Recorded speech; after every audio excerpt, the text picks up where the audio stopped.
जय श्री ओम नमः सिद्धेभ्यः। ओम नमः सिद्धेभ्यः। ओम नमः सिद्धेभ्यः।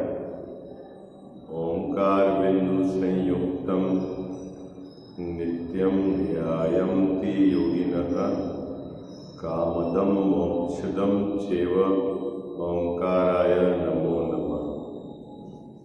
मंगलम भगवान वीरो मंगलम गौतमोगणी मंगलम कुंद कुंदार्यो जैन धर्मोस्तु मंगलम। सर्व मंगल मांगल्यम सर्व कल्याण कारकम प्रधानाम सर्वधर्माणाम जैनम जयतु शासनम। जैनम जयतु शासनम। जैनम जयतु शासनम। नमः श्री समयसाराय स्वानुभूत्याश्चकासते चित् स्वभावाय भावाय सर्वभावान्तरे छिते। वंदितु सौवसिद्धे ध्रुव अचल मनोगम गतिम पत्ये वोक्षामि समय पावुड़ मीणमुषुद केवली फणिगम। इस भवतरु का मूल जानहु मिथ्या ताको कर निर्मूल तब करिए मोक्ष रूपा करिए मोक्ष। जय बोलो देव शास्त्र गुरु की।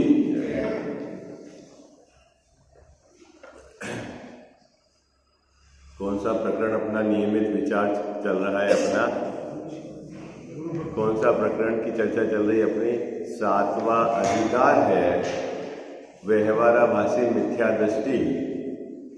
उसके विपरीत श्रद्धा का कारण टोडरमल्ली साहब ने जो बताया उसमें जो चौथा भेद करके समझा रहे हैं कि जिस जीव के धर्म बुद्धि है ना, आत्म कल्याण से पंच परमेश्वरी भगवंतों के समीप जाता है, उनकी भक्ति करता है, उनके गुणानुवादन करता है, उनकी आज्ञा में रहता है।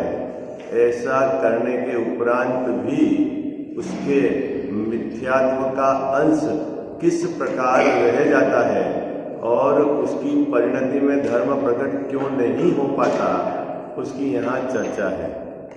पहले देव भक्ति के संबंध में विचार किया, अब अपना गुरु की भक्ति का अन्यथा रूप विचार करा। वह सच्चे गुरु को तो मानता है। कौन? धर्म बुद्धि, धर्म धारक, व्यवहाराभासी, मिथ्या दृष्टि। किसको मानता है बाबूजी? सच्चे गुरु को तो मानता है, लेकिन मूल लक्षणों के आधार से नहीं मानता, इसीलिए वो मिथ्या दृष्टि है। समझ में आई आपको बात? क्या मानता तो सच्चे गुरु को है, लेकिन क्या बाबूजी क्या गड़बड़ी हो गई? मूल लक्षणों के आधार से नहीं मानता। तो फिर किन के आधार से मानता है?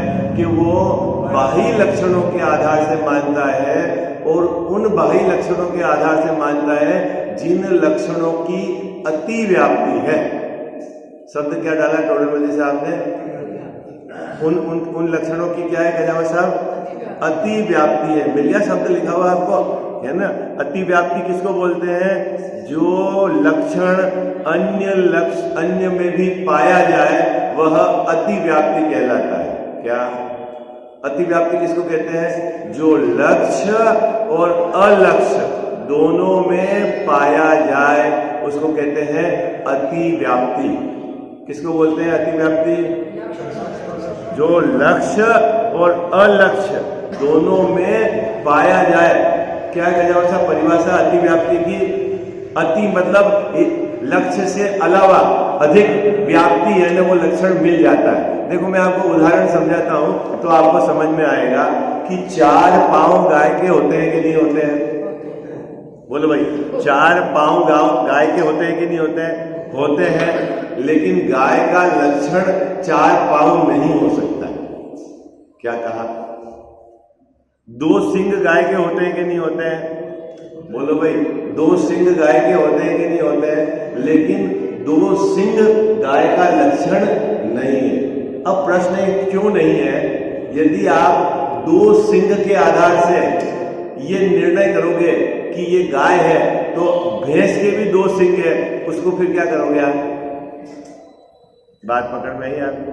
क्या बकरी के भी बाबूजी 2 सिंग है, फिर आप क्या करोगे? कदाव साहब समझ में आई बात? ये न्याय की बात है ना? ये बहुत थोड़ा बहुत न्याय भी अपने को समझना पड़ेगा, नहीं तो क्या होगा, अपन क्या कह रहे हैं अतिव्याप्ति मतलब क्या कि 2 सिंग के आधार से, जैसे आपने गाय कभी देखी नहीं है, ठीक है, और आपको यदि कहा जाए कि 2 सिंग वाली गाय होती है और आप जंगल में जाओ, तो आप सही गाय को ढूंढ के लाओगे क्या? क्यों? यदि आप 2 सिंग देखोगे तो भैंस के भी मिल जाएंगे, बकरी के भी मिल जाएंगे, तो वह गाय में होने पर भी गाय का लक्षण नहीं है। क्या आप बोलोगे एक पूंछ वाली गाय होती है, ठीक है, तो गाय में एक पूंछ होती है कि नहीं होती है? होती है, लेकिन एक पूंछ होने पर भी वह गाय का लक्षण नहीं है, क्योंकि भैंस की भी एक पूंछ होती है, हाथी की भी एक पूंछ होती है, तो फिर आप भैंस, हाथी और गाय उसको अलग कैसे करोगे? अतिव्याप्ति का समझ में अर्थ आ गया आपको? ठीक उसी प्रकार मुनिराज का लक्षण बाहर में नग्नपना नहीं है, व्रत को धारण करना नहीं है, सील को पालन करना नहीं है, तपों को अंगीकार करना नहीं है, क्योंकि इस प्रकार के लक्षण अन्य मत में अन्य साधुओं के भी पाए जाते हैं। बात पकड़ में आई क्या? क्या अतिव्याप्ति का अर्थ समझना है ना? जिस प्रकार आप तप करते हैं, ऐसे तप अन्य भी करते हैं। कहीं कहीं आपको लगेगा कि ये तो अपने से भी ज्यादा बड़ा तप है? आप नग्न रहते हैं तो अन्य मत में भी नग्न है वो रहते हैं। तो फिर मुनिराज का असली लक्षण क्या है? तो यहां का है कि वीतरागता, सम्यक दर्शन, ज्ञान, चारित्र, वह असली लक्षण है। और जो जीव उन लक्षणों के आधार से उनका बहुमान करता है, उनकी भक्ति करता है, वह तो ज्ञानी है। और जो उन लक्षणों को छोड़कर बाह्य लक्षण की श्रद्धा करता है, उसके क्या है? मिथ्यात्व का अंश रह जाता है। अब समझ में आ गई आपको बात? कितने लोगों को समझ में आई? अर्थ समझ में आ गया ना आपको? इसका मतलब ऐसा नहीं समझना कि गाय के 2 सिंग नहीं होते, गाय के 4 पैर नहीं होते, गाय की एक पूंछ नहीं होती। होती है, लेकिन वो लक्षण नहीं है। जैसे है ना, अभी शक्कर और नमक दोनों सफेद होते हैं, ठीक है। अब आप बच्चे को शक्कर लाना है, जाके दोनों आपने शक्कर पीस के रखी हुई बाबूजी, और नमक दोनों डब्बा पास में है, तो आप बच्चे को शक्कर को लाने के लिए सफेदी लक्षण नहीं बताओगे, क्योंकि शक्कर भी सफेद है और नमक भी सफेद है। क्या बताओगे आप फिर लक्षण? क्या बताओगे कि भाई जो मीठा है ना डब्बे में, दोनों है तो सफेद। ऐसा नहीं कि सफेद शक्कर कोई काली है तो सफेद, लेकिन वह लक्षण नहीं है। बात पकड़ में आया क्या? कहना साहब बात पकड़ में आई? वह लक्षण नहीं है। क्यों लक्षण नहीं है? क्योंकि यह लक्ष्य और अलक्ष्य दोनों में पाया जाता है। क्योंकि नमक में भी पाया जाता है व्हाइट कलर, और शक्कर में भी पाया जाता है। अगर व्हाइट के आधार से शक्कर का निर्धारण करोगे तो आपके गड़बड़ी होगी, यह कहना है। तो फिर क्या करना है कि असली लक्षण आप क्या है? असली लक्षण कि मीठापन है, और नमक का लक्षण क्या है? खारापन। ठीक उसी प्रकार हमारे मुनिराज का, हमारे गुरु का क्या लक्षण है गजानन साहब? क्या लक्षण है? वीतरागता। बस इतना अपने को बराबर ध्यान रखना। वो वीतरागता लक्षण है, इसका मतलब वो नग्न नहीं रहते ऐसा नहीं, नग्नता तो है लेकिन वो लक्षण नहीं है। आई बात समझना आपको? व्रतों को अंगीकार को किया है, लेकिन बाबूजी वो लक्षण नहीं। सील को तो उन लोग पालन करते हैं, लेकिन वो लक्षण नहीं। देखना, जो सील को पालन नहीं करते वो तो इस पिक्चर से बाहर है। हाँ, वो तो अभी इस पिक्चर में ही नहीं है। अभी तो यहाँ कह रहे हैं कि जो पालन भी करते हैं और तू सील के आधार से उनकी महिमा गाता है और श्रद्धा में उसके कारण तेरे को बहुमान है, तो तेरी मान्यता में मिथ्यात्व का अंश रह गया है। ये उस बीमारी को निकालना चाह रहे हैं टोडर मल्लिक साहब, किसी की निंदा नहीं कर रहे हैं, उस बीमारी को निकालने जा रहे। बीमारी किसके है? हमारे। हमने श्रद्धा का आधार क्या मान रखा है? जो लक्षण अति व्याप्ति वाला है उसको मान रखा है, वो गड़बड़ है। अगर आप समोसरण के कारण भगवान को मानते हो, क्या कजाव साहब, तो आपका मानना सही नहीं है। क्यों कि समोसरण सभी तीर्थंकर भगवंतों के नहीं है, सभी केवली के नहीं लगता है, सिर्फ तीर्थंकर केवली के लगता है। तो फिर जो अन्य केवली है, जो तीर्थंकर केवली नहीं है, उनका समोसरण नहीं लगेगा, तो फिर आप उनको भगवान नहीं मानोगे? वो तो है भीतरा है। तो फिर भगवान को मानने का लक्षण क्या है? अपना मूल, हाँ, चार कसाय का अभाव है। क्या बाबू जी? अनंतानुबंधी का अप्रत्याख्यानावरण, प्रत्याख्यानावरण, संजलन, इनका अभाव है। चार घातिया कर्मों को उन्होंने नाश कर दिया। वो हमारे वो वीतरागता लक्षण है भगवान का। क्या? बाहर में पुण्य के उदय से होने वाली सामग्री यदि उसको लक्षण बनाओगे तो फिर वो अन्य में नहीं पाए जाने पर आप उनको भगवान नहीं मानोगे। इसका मतलब है आपको देव के प्रति सच्ची श्रद्धा नहीं है। आई बात है? कितनी सुंदर बात है बाबूजी। ये अपन इतनी बारीकी से बात पकड़ पाते, साहब बात पकड़ पाते इतनी बारीकी से जो टोडर मल्लिक साहब ने पकड़ी है। कल अपन ने चर्चा की थी ना कि जो मुनिराज 10 उपवास के बाद भोजन करते हैं, आपको यदि उपवास के आधार से महिमा आती है, तो जो मुनिराज प्रत्येक दिन आहार निक पे उतरते हैं उनकी महिमा आपको कम हो जाएगी। और जबकि वीतरागता पूरी है, इसका मतलब है आपको अभी गुरु का स्वरूप पता नहीं है। वाणी में बोलना अलग बात है, वचन में नए किसी नए को मुख्यता करना अलग बात है ना। आप बोल सकते हैं कि मुझे आज 10 दिन के बाद आहार पर उतर रहे हैं, लेकिन अंदर में महिमा तो वितरागता की, श्रद्धा तो वितरागता की होनी चाहिए। तो आपका श्रद्धांत सम्यक है। मुकेश जी भाई साहब बात पकड़ में आ गई आप? हाँ, किसी अतिशय क्षेत्र में जाकर आप पर्टिकुलर पद्म प्रभु भगवान की हो या महावीर भगवान की हो महिमा गीत मुंह से गा सकते हैं, उसमें कोई दिक्कत नहीं है। लेकिन अंतरंग में यदि इस क्षेत्र के भगवान, इसकी विशेष महिमा है और जो प्रतिमा हमारे उदयपुर में महावीर भगवान की लगी हुई है उसकी महिमा कम है, तो तेरे को वितरागता का स्वरूप भी पता नहीं है।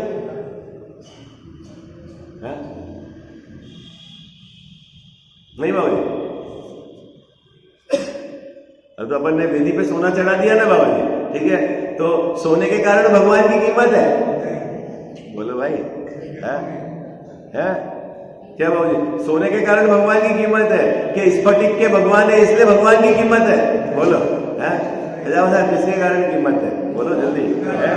हाँ, भगवान की वीतरागता वह महत्वपूर्ण है। और यदि इसकी कीमत नहीं आकर अन्य की कीमत आती है तो तेरे को समझ लेना असली वीतरागता का स्वरूप खबर ही नहीं। भक्ति में है, नाचे, तू सोना चढ़ाए, है ना, मणियों की प्रतिमा विराजमान करे, ऐसे तेरे भाव है, लेकिन मणियों की प्रतिमा के कारण भगवान मान नहीं है। क्या तो वियतनाम का पत्थर की वेदी है इसलिए जैसा भगवान महान नहीं है, नहीं तो फिर ऐसा होगा नीचे वाले भगवान ज्यादा महान हो जाएंगे और ऊपर वाले तो वियतनाम वाले नहीं है तो फिर वो कमजोर हो जाएंगे। है क्या कहेगा सर?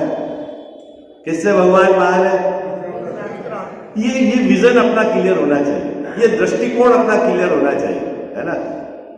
मैंने बहुत जीवों को देखा है, उनको बाहर की बहुत महिमा आती है, बहुत महिमा आती है, अच्छी बात है अगर वो गीत गाए, लेकिन श्रद्धा में जोर तो वीतरागता का होना चाहिए, श्रद्धा में तो जोर सम्यक दर्शन ज्ञान चारित्र का होना चाहिए, तो ठीक है। और यदि आपको श्रद्धा में बाहर की देह की क्रिया का और मंद राग का, पुण्य के उदय का जो जोर आता है, समझ लेना आपको स्वभाव का जोर नहीं है।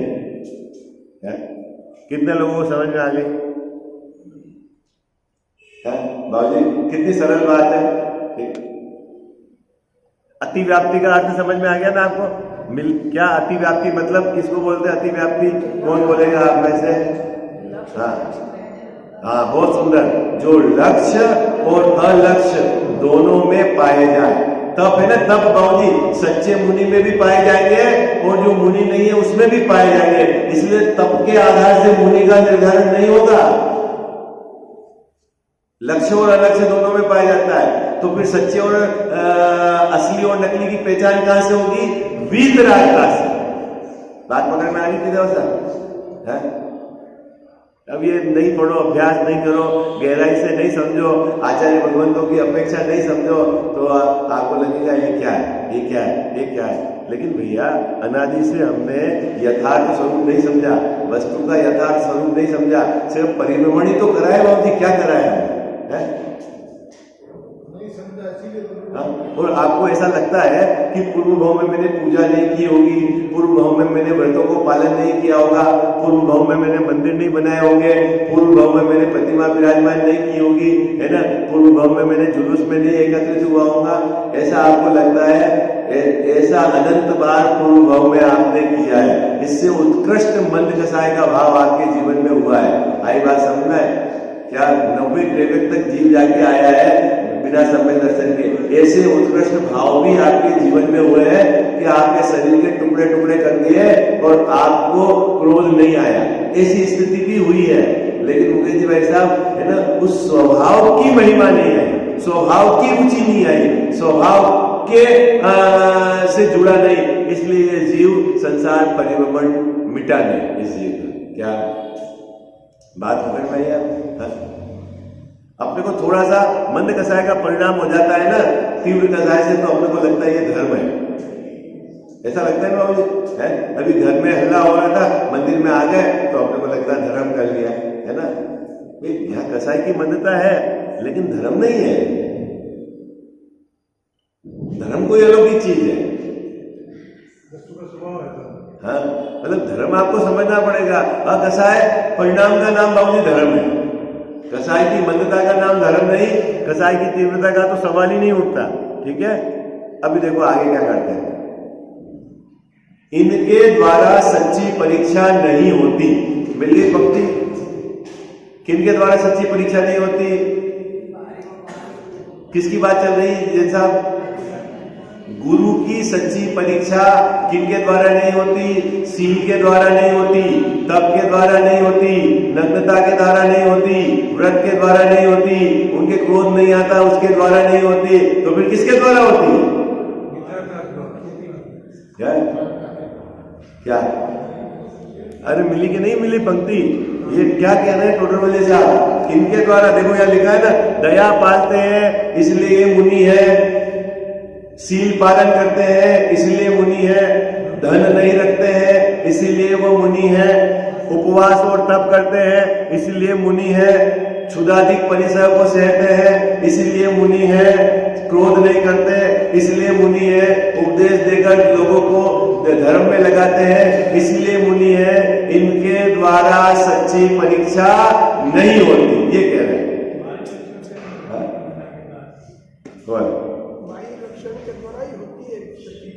अब ये अपन 2 दिन से क्या कह रहे हैं कि अतिव्याप्ति बना है, इनका अतिव्याप्ति बना है। वीतरागता से सच्ची परीक्षा होती है। भाई तो होते ही है मुनिराज के ये सब लक्षण, लेकिन उनके आधार से उनकी सच्ची परीक्षा नहीं होती। मैंने बोला ना कि यदि आप एक उपवास और 2 उपवास के आधार से महान मानोगे तो जो 10 उपवास अन्य मत वाले कर रहे हैं उनको महान मानना पड़ेगा आपको। और आप नग्नता से महान मानते हो तो जितने भी नागा बाबा है सबको महान मानना पड़ेगा। आपकी श्रद्धा में उनके प्रति बहुमान रहेगा। देखो हिमालय में इतनी सर्दी में बाबूजी नग्न रहते हैं, आपको महिमा आ जाएगी उनकी। तो जैसे ही उनकी महिमा आई आप समझ लेना ग्रहित मिथ्यात्व में चला गया। ग्रहित मिथ्यात्व का पाला समझ में आया क्या? कि जो गुरु नहीं है उसमें गुरुपने की स्थापना कर दी आपने। अब कैसे स्थापना कर दी? बाहर के लक्षण के आधार से। बात पकड़ में है? बहुत आपकी टीवी में देखा था, एक ऐसे बाबा जी हैं जो 2 साल से कुछ सिर्फ पानी ही पी रहे, कुछ भी नहीं, ना अन्न नहीं, जल नहीं, फल ना, कुछ नहीं ले रहे, सिर्फ पानी पी रहे हैं। अब आपको जैसे ही वो बात सुनने में आएगी तो क्या लगेगा, हो बड़े तपस्वी हैं। हमारे मुनिराज तो 8-10 दिन में, 5 दिन में आहार पर उतरते हैं, ये तो 2 बरस हो गए आहार पे नहीं उतरे, तो फिर आप कहाँ चले गए? कहाँ चले गए? कहाँ चले गए? ग्रहित मिथ्यात्व में चले गए। क्यों चले गए? क्योंकि आपने बहिरंग तप के आधार से महानपना माना। उनके है बहिरंग तप, है? ये टोडरमल जी साहब कह रहे हैं। तो बोले कि आप ठगा नहीं जाओ, तो आपको क्या सावधानी रखनी है कि आपको वीतरागता देखनी है। जिनके वीतरागता है, 3 चौकनी कसाय का अभाव है, उनके नियम से बाहर में नग्न दशा होगी, नियम से वो शील का पालन करने वाले होंगे, नियम से उनके 6 गाय के जीवों की रक्षा का भाव होता है। लेकिन आपको परीक्षा किससे करनी है गजाव साहब? है 6 गाय की रक्षा के भाव से नहीं, सील से नहीं, है ना, दया के कारण नहीं, तप के कारण नहीं, किसके कारण करनी है? वीतरागता के कारण। ये गड़बड़ी नहीं करना आपने, ये कहना चाह रहे हैं। कितने लोगों को समझ में आ गई? चले आगे बात। बोले आपको आपके गले तो उतर रही कि नहीं उतर रही, ये बताओ मेरे को। उन्होंने जो टोडरमल जी साहब ने तर्क दिया है, ये बताओ। नहीं उतर रही है तो क्या प्रॉब्लम है, आप बताओ। उनने जो कही उसमें आपको क्या गड़बड़ी लगी? वो कह रहे हैं ना कि परमहंस आदि अन्यमतियों को भी आपको साधु मानना पड़ेगा। अगर आप बाहर की इन चीजों से देखो, हाँ? या फिर पंथ बुद्धि से मानो आप। पंथ बुद्धि पहली पंक्ति में कह दी, बस हमारे साधु है तो हम मानेंगे। अभी कितने श्वेतांबर हैं ऐसे ही हैं, ये तो हमारे हैं तो हम मानते हैं, उनके हैं तो वो मानेंगे, इनके हैं तो ये मानेंगे। अब उनको साधु का स्वरूप पता नहीं। क्या कह जाओ साहब, मैं 13पंथी हूं तो मुंह पट्टी 13पंथी साधु को मानूंगा, 20पंथी वाले 20पंथी को मानेंगे। उनके क्या 22पंथी कोई अलग अलग होते हैं बाबू जी? वो सब अपने ये हमारे ये हमारे ये हमारे उनको मानते हैं। अब उनसे पूछेंगे भाई साधु का क्या स्वरूप है, वो हमको पता नहीं। ये तो हम इस धर्म को हमारे पिताजी और ये मान रहे, तो कुल परंपरा से मान रहे हो। हाँ, बहुत चक्कर है उसमें। हाँ, हाँ, जो कपड़े धोते नहीं वो अलग है, एक धो के रखते हैं वो अलग है। सबका अलग अपना लॉजिक है, अपने अपने तर्क है सबके। अपने तो महाभाग्य है, दिगंबर में इस तरह की कोई गड़बड़ी है नहीं। यहाँ तो भाई मुनि का स्वरूप सामने लिखा हुआ है, ठीक है। चाहे कोई भी आमना आएगा, वो 20पंथी हो कि 13पंथी हो कि फलाना पंथी हो, मुनि तो निर्ग्रंथ होते हैं, सीधी बात। 28 मूल का निरतिचार पालन करें, वो मुनि है। आप मानो या नहीं मानो, बात तो सच्ची यही है। 28 मूल का पालन करने की जड़ की क्रिया कहते हो, ये समझ नहीं आ रहा। ऐसा है कि जिनके अंदर में 3 चौकड़ी कसाय का अभाव होता है ना, उनके बाहर का व्यवहार, उनके रात की जाति किस प्रकार की होती है, आचार्य भगवान ने उसका परिचय कराया है कि जिनके 3 चौकड़ी कसाय का अभाव होगा ना, वो कभी वस्त्र वाला नहीं रह सकता। लेकिन वस्त्र नहीं है, उसके आधार से 3 चौकड़ी कसाय नहीं चली गई, ऐसा नहीं मान सकते, क्योंकि अंदर से बाहर की व्याप्ति है, बाहर से अंदर की व्याप्ति नहीं है। बात पकड़ में? कोई भी बोले मेरे वस्त्र वाला बोले मेरे 3 चौकड़ी कसाय का अभाव है, तो वो 100% झूठ है, 101% झूठ है।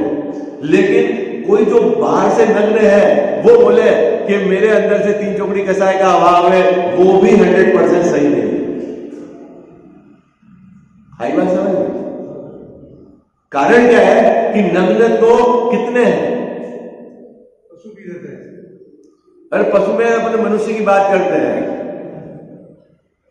आई बात समझ? नग्नता से अंदर की कसाई चली गई, उसका व्याप्ति नहीं फैलती है बाबू। हाँ, ये समझना पड़ेगा आपको। ये पूर्वाग्रह पड़ा हुआ है ना, ये ऐसे नहीं आपको गले उतरेगा कि जो भी नग्न है सब महाराज है क्या हमारे? है? इस अज्ञानता के कारण तो जीव धोखा खा जाते हैं, ठगे जाते हैं। क्या वो गजेंद्र? इस अज्ञानता के कारण ठगे जाते हैं। हाँ? समाज के अंदर अभी बीच में एक ऐसा व्हाट्सएप में मैसेज आया था, अभी सही है कि गलत, कि समाज के बड़े लोगों को ये तय करना चाहिए कि इनकी क्या मर्यादा है। अभी आज देखो कैसी परिस्थिति आ गई है कि अब गृहस्थों को नक्की करना पड़ेगा कि महाराज जी को कैसे रहना है। क्यों ये बात क्यों हुई? बीच में एक दो तीन घटनाएं घटी थी ऐसी, आपने पता नहीं, एक तो राजस्थान की कहीं की है, थाने में चला और केस चला, एक महाराज जी का सुसाइड का इस तरह का केस हुआ। उस पीरियड के अंदर मेरे पास एक व्हाट्सएप में मैसेज आया। हालांकि मैं क्या है, न तो इस मैसेज को फॉरवर्ड करता हूँ न कुछ करता हूँ, क्योंकि मेरा उसमें रस नहीं है।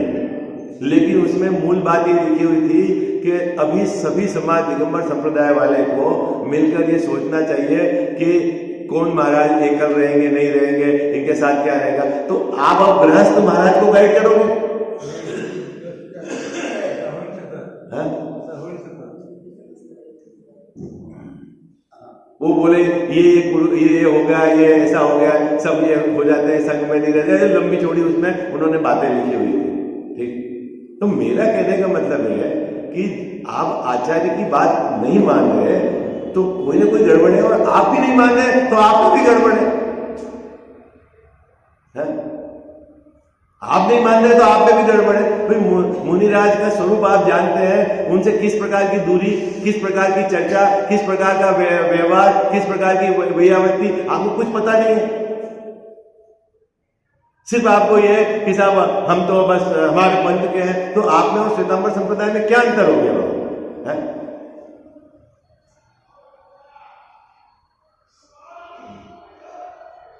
भाई मेरे जो पार्टनर हैं श्वेतांबर है, क्या बाबू जी, और उनके जो कभी उनके कार्यक्रम में जाते हैं तो उनका सबका सबसे बड़ा प्रश्न खड़ा होता है। वो जब भी हम बात करते हैं कि भाई आपकी परंपरा सही नहीं, कभी कोई, वैसे तो धर्म की मैं 99% चर्चा नहीं करता, उनका एक ही है, भाई आपके महाराज तो उद्दिष्ट भोजन लेते हैं तो वो महाराज ही नहीं।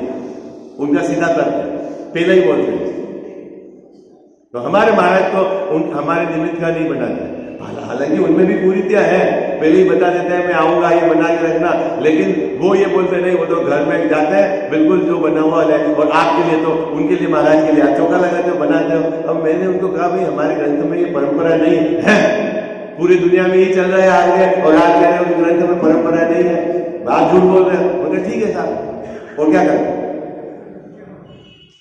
बोले क्योंकि कृतकार्य अनुमोदना है, सबका दोष लगता है। उनके निमित्त से भोजन बनाया तो जितनी भी हिंसा होगी वो उनके जाएगी। और भोजन भी कितना बनता है बाबू, कितना बनता है कैसा? तो घर में रहते तो आपके लिए 3 रोटी का आरंभ परिग्रह होता, और वहां 50 तरह के व्यंजन बन रहे हैं, ठीक है, और लेना तो 300 ग्राम 200 ग्राम है, फिर तो ये पूरी थी नहीं है क्या? समाज को बैठकर इस पर विचार नहीं करना चाहिए क्या? है? कोई करता है, बात करता है कभी आप इस पे? नहीं साहब ये तो नहीं है, ये नहीं है। जो सामने दिख रहा है सीधा गलत, उस पर तो कोई चर्चा नहीं, उस पर कोई आगम का विचार नहीं है। सर आपको पता नहीं है मत में जब आज जाके आप खड़े रहो, आपकी कोई प्रसिद्धि नहीं है, आपसे कोई प्रश्न पूछता नहीं है। अब हमारे तो एक गड़बड़ी की यहाँ पढ़ाते हैं तो हर लोगों के अपने अपने क्वेश्चन है, कुछ भी जाएंगे कहीं भी जाएंगे, एक आदमी कहीं कोने में खड़े अपन विचार करते हैं, कोई धीरे से आ जाएगा, भाई साहब ये बता दो, ये क्या हो गया, ये क्या हो गया, और सबके क्वेश्चन है कौन गलत है कौन सही है। जैसे मैं सर्टिफिकेट देने वाला हूं, कौन गलत है कौन सही है, आप आगे बढ़ो, आप निर्णय करो। भाई मेरे से पूछने का या मेरे से कहने का, ये मैं कोई संस्था थोड़ी हूं सर्टिफाइड करूंगा ये सही है ये गलत है। हाँ, वो कौन मानेगा मेरी बात? भाई ये ग्रंथ है कुंद आचार्य के, ये ग्रंथ है समन्वत के, ये ग्रंथ है अमृतचंद स्वामी के, यहाँ स्वरूप बताया है, आप पढ़ो, आप में बुद्धि है, आप समझो, और उसके बाद भी आप कह रहे हो नहीं ऐसा तो होता ही नहीं है, ये तो काल ही ऐसा है, तो आप आपकी मर्जी जैसा रहो। आप अपनी मर्जी से अपने को धर्मात्मा मानते हो तो मानो, उसमें कौन मनाही करता है? नहीं जैसा है, कौन मनाही करता है? दादा ने एक पंक्ति लिखी है कि हर संप्रदाय वाला अपने भगवान को, इष्ट देव को तो वो मानता है सर्वज्ञ, और अपने गुरु को मानता है मर्मज्ञ। बस हर संप्रदाय वाला, क्या मुकेश जी वैसा कोई ऐसा संप्रदाय बाकी नहीं है जो अपने भगवान को ऊंचा नहीं मानता और अपने गुरु को मर्मज्ञ नहीं मानता। अब कौन सर्वज्ञ है और कौन मर्मज्ञ है वो आप विचार करो, तुम निर्णय करो। और आपको यदि आंख बंद करके रहना है तो आंख बंद करके रहो, उसमें क्या दिक्कत भाई। उसमें एक बहुत सुंदर पंक्ति लिखी है कि जिस जीव का अनंत संसार बाकी है उसको ये बात समझ में नहीं आएगी। बस एक टूक की बात है, आचार्यों की लिखी हुई बात उस जीव के समझ में नहीं आएगी। किस जीव के समझ में नहीं आएगी? जिस जीव के अनंत संसार बाकी है। बस मुद्दे वाली बात ये है।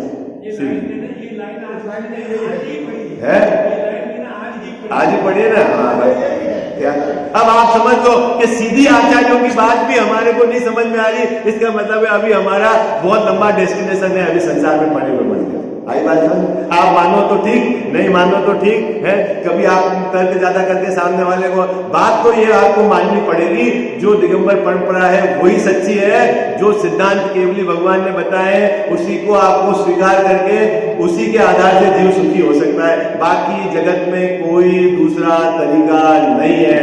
आज मानो, काले मानो, अनंत भाव बाद मानो, सुखी होने की एक ही विधि है। भरत क्षेत्र में सुखी होएगा तो भी उसी विधि से, और विदेश क्षेत्र में सुखी होगा तो उसी विधि से, चौथे काल में सुखी होगा तो भी उसी विधि से, और पांचवें काल में सुखी होगा तो भी उसी विधि से। विधि एक है, दो विधि नहीं। आई बात सर? क्या इतनी बात तो आपके चित्त में बिठा लेना।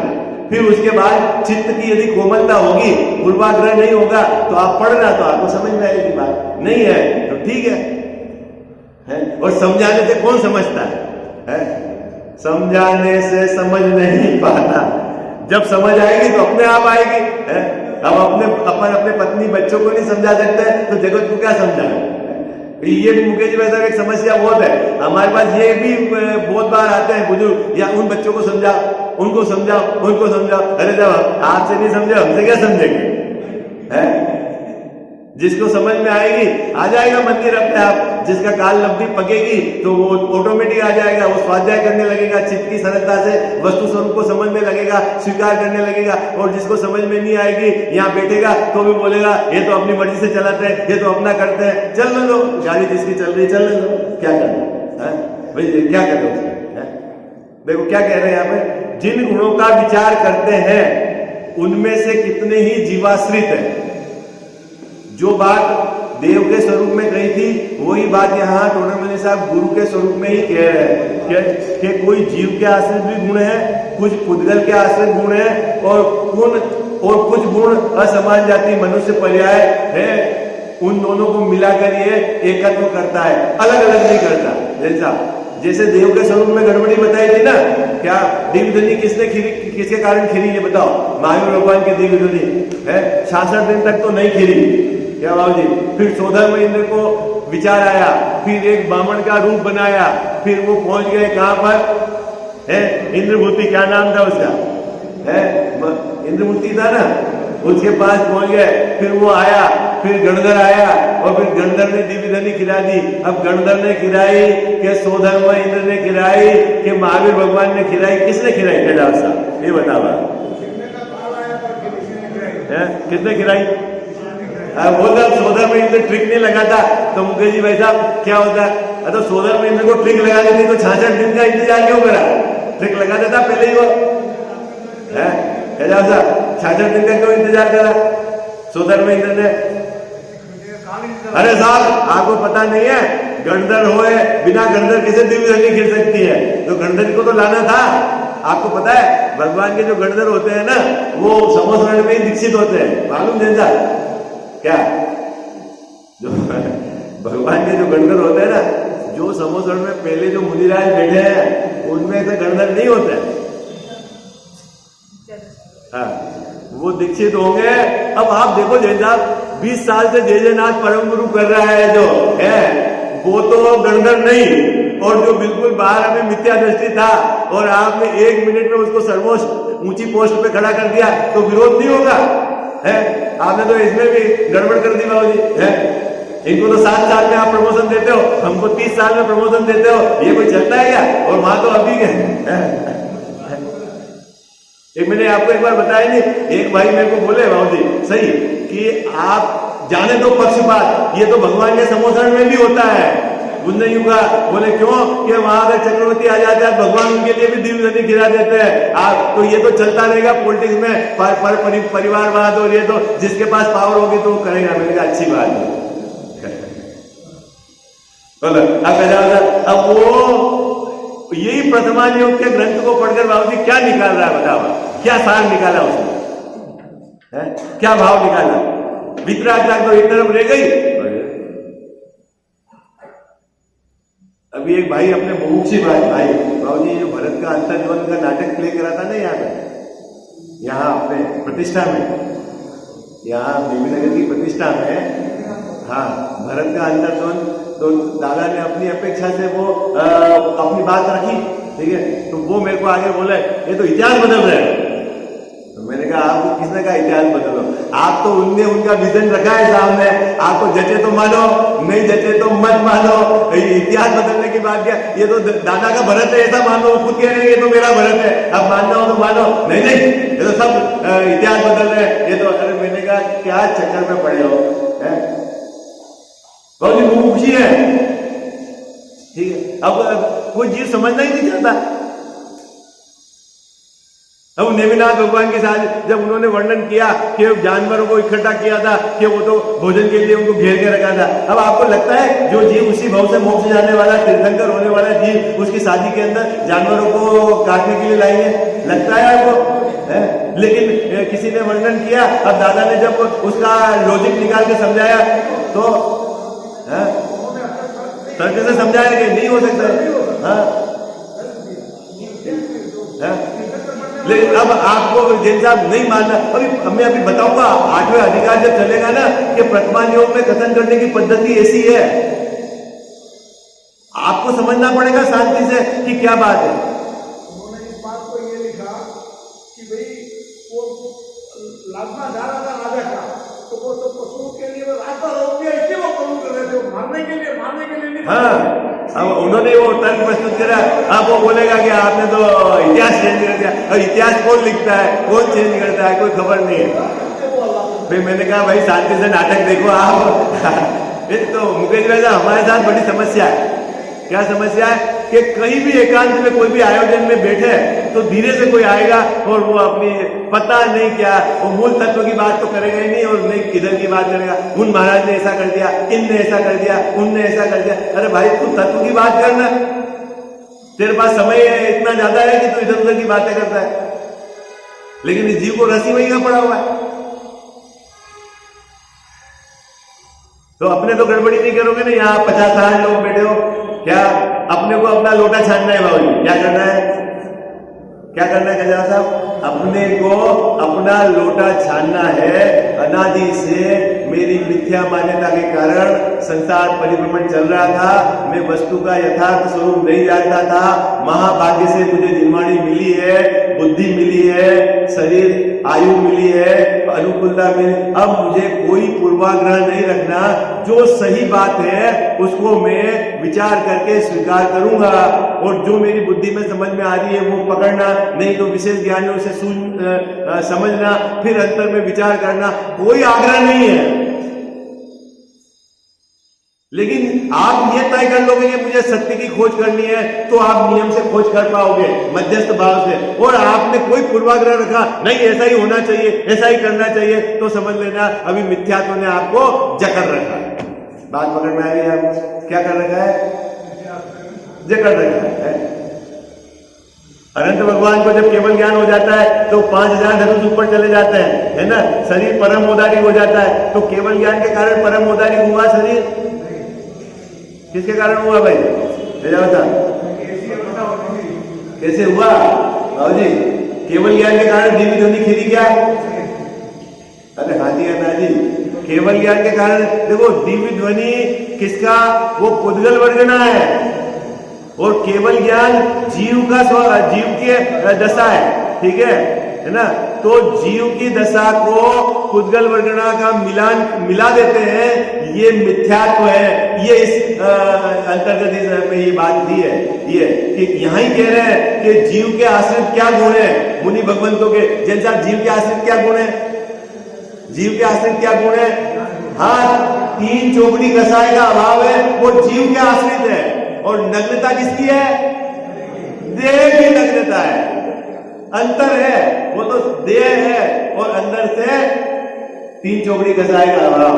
आई बात क्या कहना था? क्या तो असली जीव का और शरीर दोनों का मिलावट मत कर देना। ये बात निश्चित है कि जिनके 3 चौकड़ी कसाय का अभाव होता है, उनके साथ जो देह की स्थिति रहती है उसमें पुरुष लिंग ही होगा, मनुष्य पर्याय भी ही होगी और नग्नता ही होगी। बाकी 3 चौकड़ी कसाय का अभाव न देवगति में होता है, न तीर्थ गति में होता है, न स्त्री के होता है। मनुष्य पर्याय में किसका होगा बाबूजी? पुरुष के ही होगा, है ना। और मनुष्य गति में ही होगा, पुरुष के ही होगा। और बाहर में नियम से उसके नग्नता होगी, लेकिन बाहर में नग्नता के कारण 3 चौकड़ी कसाय का अभाव नहीं होता। तो किसके कारण होता है? कि स्वभाव की स्थिरता के कारण होता है। इतनी बात आपको समझनी पड़ेगी। कितनी बात समझनी पड़ेगी? क्या बाबूजी? नग्नता के कारण 3 चौकड़ी कसाय का अभाव नहीं होता है। जिनके 3 चौकड़ी कसाय का अभाव होता है, उनके बाहर में नग्नता होती ही होती है, लेकिन वह कैसे इसके कारण वो हुई ऐसा नहीं, वो अपने से, ये समझना है आपको। क्या है? कितने लोगों को समझ में आ गया? कठिन हो गई बात? नहीं होंगे, ये आपको समझना पड़ेगा, अभ्यास करना पड़ेगा, तब तो आगे देखो। मैं पैराग्राफ पढ़ लेता हूं, समय हो गया, फिर अपन चल। देखो, जिन गुणों का विचार करते हैं उनमें कितने ही जीव आश्रित है। किन की बात चल रही? मुनिराज के जिन गुणों का अपन विचार करते हैं उसमें तो बहुत सारे गुण जीव के आश्रित है, कितने ही पुद्गल के आश्रित है ना। अभी जैसा स्नान नहीं करते हैं 28 गुण में मुनिराज, तो वो बात है किसका गुण है? हाँ, अभी उनके भाव अलग, बाहर की स्थिति अलग है। भूमि पे शयन करते हैं, भूमि पे शयन करते हैं, वो कौन शयन करता है? बाहर, है ना। तो ये जो गुण पुद्गल आश्रित है वो पुद्गल के गुण है, जीव के गुण है वो जीव आश्रित है। उनके विशेष न जानते हुए कौन विशेष नहीं जानता? ये व्यवहाराभासी मिथ्या दृष्टि, धर्म बुद्धि धर्मधारक व्यवहाराभासी मिथ्या दृष्टि पुद्गल के गुण को विशेष नहीं जानता, जीव के गुण को विशेष नहीं जानता। तो क्या मानता है? दोनों को मुनि के गुण ही मानता है। असमान जाति मुनि पर्याय में एकत्व बुद्धि से वह मिथ्या दृष्टि ही रहते हैं, वो दोनों को मिला देता है? देह जीव को एक गिने, क्या कहा होता? देह के गुण को और जीव को एक मिला देता है, तो मिथ्या दृष्टि है।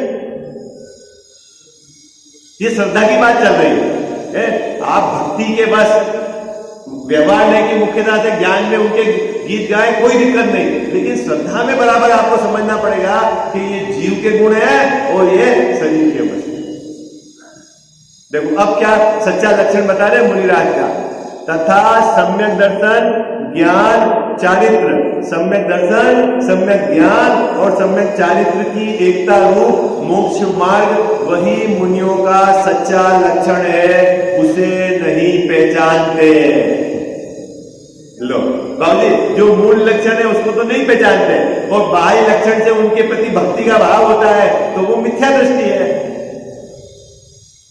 क्योंकि यह पहचान हो जाए तो मिथ्या दृष्टि रहते नहीं। लो क्या बाहर की लक्षण की पहचान से तो मिथ्या दृष्टि हो, और अंतरंग का यदि आपको असली पहचान हो जाए कि इनके असली लक्षण तो सम्यक दर्शन ज्ञान चारित्र है, और वो सम्यक दर्शन ज्ञान चारित्र स्वभाव के आश्रय से प्रकट हुआ है, ऐसा स्वभाव भी मेरा है।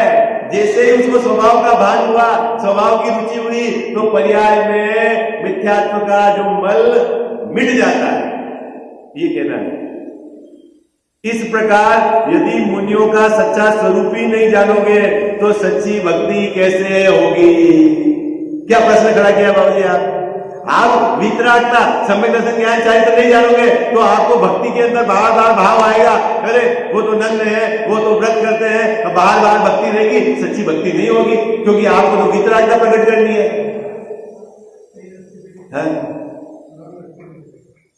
पुण्य बंध के कारणभूत सुख क्रिया रूप गुणों को पहचान कर उनकी सेवा से अपना भला होना जानकर उसमें अनुराग होकर भक्ति करता है। ये तो यही मानता है मेरे तो पुण्य का बंध हो जाएगा और मैं उनकी सेवा कर रहा हूं, तो उसमें वो अति अनुराग से भक्ति करता है और उसके मिथ्यात्व बना रहता है। ठीक है, अब ये पीछे की 2-3 पंक्तियों पर कल अपन विचार करेंगे। इस प्रकार गुरु भक्ति का स्वरूप था। साची तो गंगा ये वीतराग वाणी, अविच्छिन्न धारा निज धर्म की कहानी। जामे अति ही विमल अगाध ज्ञान प्राणी, जहाँ नहीं संशयादि पंक की निशानी। साची तो गंगा ये वीतराग वाणी, अविच्छिन्न धारा निज धर्म की कहानी। सप्तभंग जहाँ तरंग उछलत सुखदानी, संत चित मृणाल वृंद रमे नित्य ज्ञानी। साची तो गंगा यह वीतराग वाणी, अविच्छिन्न धारा निज धर्म की कहानी। जाके अवगाहन ते शुद्ध होए प्राणी, भाग चंद निहचे घट माहिया प्रमाणी। साची तो गंगा ये वीतराग वाणी, अविच्छिन्न धारा निज धर्म की कहानी। जावाणी के ज्ञान ते सूझे लोकालोक, सो वाणी मस्तक चढ़ो सदा देत हूँ धोख।